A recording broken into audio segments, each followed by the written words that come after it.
Elaine has taken over 50 foster children into her home and given them unconditional love and support. Take a look at her story. For over 10 years, I have been a foster parent to over 50 children. Many of these children have had developmental disabilities. I started being a foster parent at a very, very young age, at the age of 23. There's 518,000 children that need foster homes, and that is a staggering number. I mean, that's the population of some cities. There are thousands of kids with disabilities, but nobody wants to take those children, and those children have a right to have love in a home as well.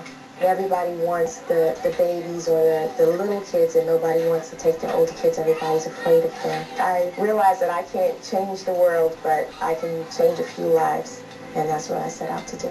My home quickly became a hangout spot. We started out with 12 kids, and in about 4 or 5 weeks, we had 35 kids in there, and then the following week, we had like 50 kids. Yeah, and go like this.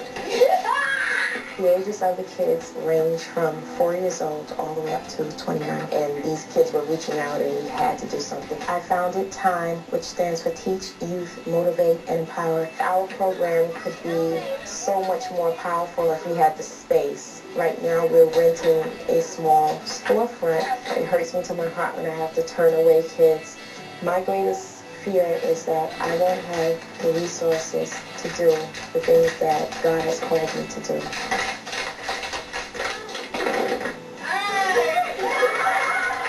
Who's ready for lunch?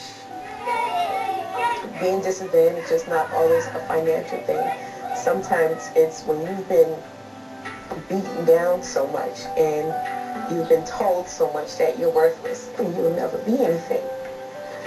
That's the biggest disadvantage that any person can have. A lot of people say that I gave up my hopes and I gave up my dreams to take in all these kids, and I tell them no, I just dream differently now. And through my kids, I see a better world.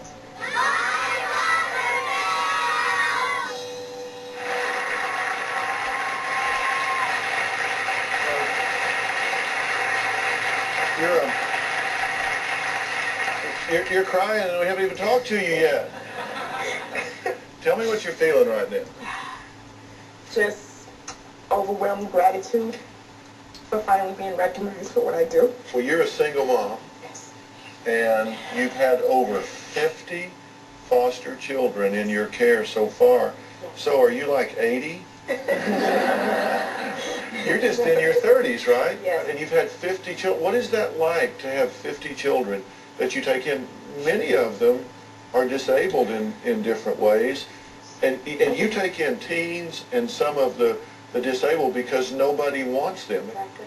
So tell it, what is it like to bring them into your home?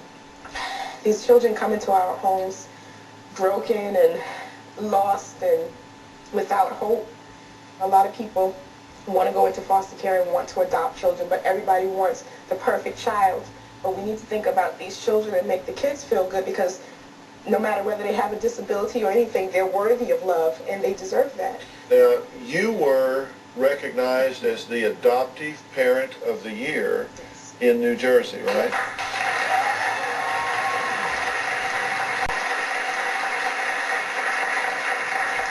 But it's a huge struggle keeping all this going. You have children of your own, right? Yes, I have 5 beautiful children. Yeah, and tell me where you got 5 beautiful children. 1 biologically, and I have 4 adopted children, 3 with disabilities. Isn't that taking on a huge burden?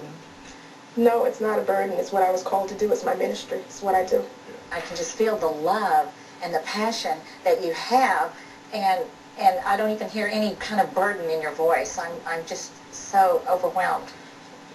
These kids feel worthless. Yes. They feel unappreciated. Many of them have been abused by the time they get to you. What's your biggest message you try to say to them? To let them know that they are beautiful children. They can dream big and reach those dreams. And you see them change when they hear that. Yes. You know, people have asked me so often, what's the biggest thing you can do to help children that don't have the advantages? Nothing like an adult in their lives to put an arm around their shoulders, make eye contact, and talk to them.